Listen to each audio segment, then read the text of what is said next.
打開八達通 App，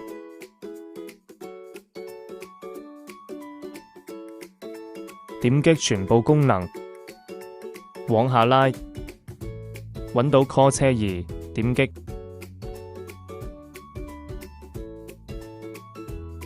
乘客 call 車中。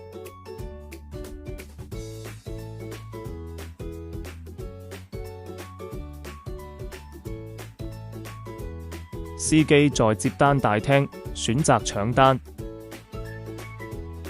司機成功接單後，乘客就會見到司機車輛嘅信息。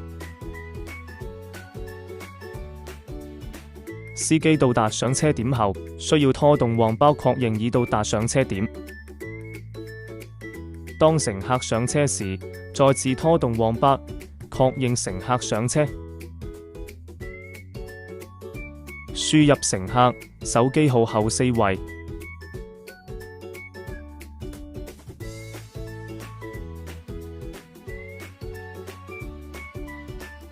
司機即將到達目的地。到達目的地後，司機需要拖動黃包。司機拖動黃包確認費用。